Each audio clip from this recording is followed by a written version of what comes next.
I've given the talk on Prophet Muhammad, peace be upon him, in the major world religious scriptures. But today, my topic specifically is Muhammad, peace be upon him, in the Bible. Today, my main purpose is to prove to the Christian that Prophet Muhammad, peace be upon him, has been prophesied in the Bible. If the Christian do not believe that Quran is the word of Almighty God, I will prove from their scriptures, the Bible, which the Christians believe is the word of God, that Prophet Muhammad, peace be upon him, is also mentioned in your Bible.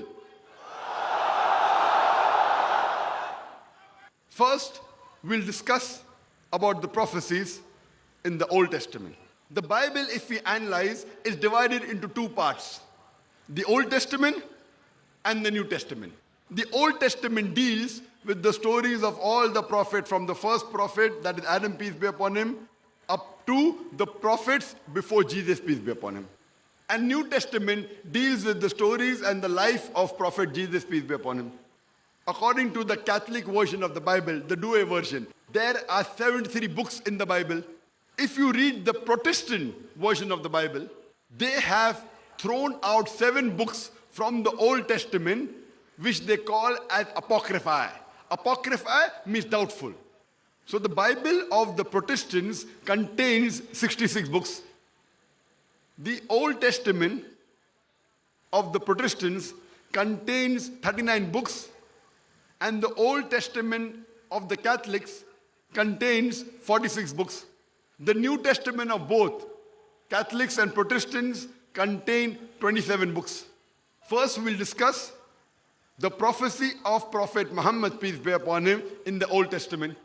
Allah says in the Quran, in Surah Araf, chapter number 7, verse number 157, they follow the messenger, the unlettered prophet, who is mentioned in the scriptures, the law and the gospel.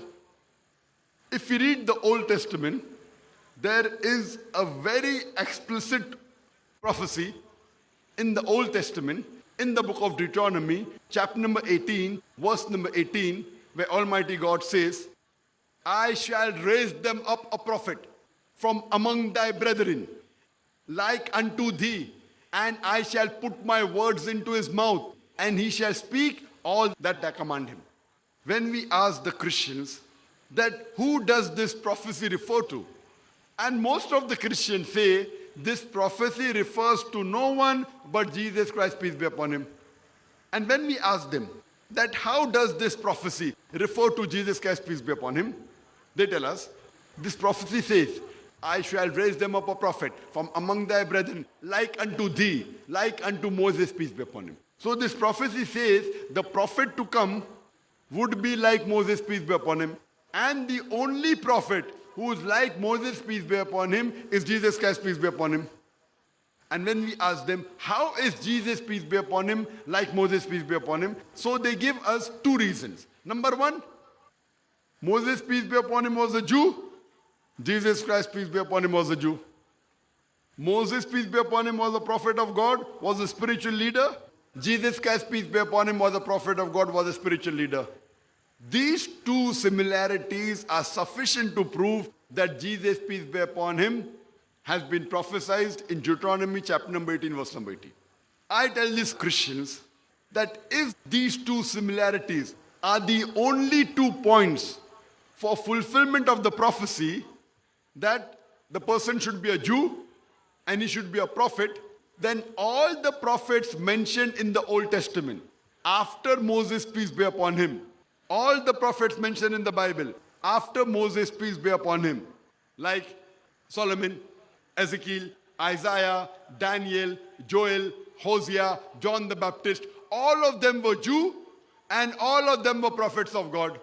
So all these prophets mentioned in the Bible, after Moses, peace be upon him, they fulfill the prophecy.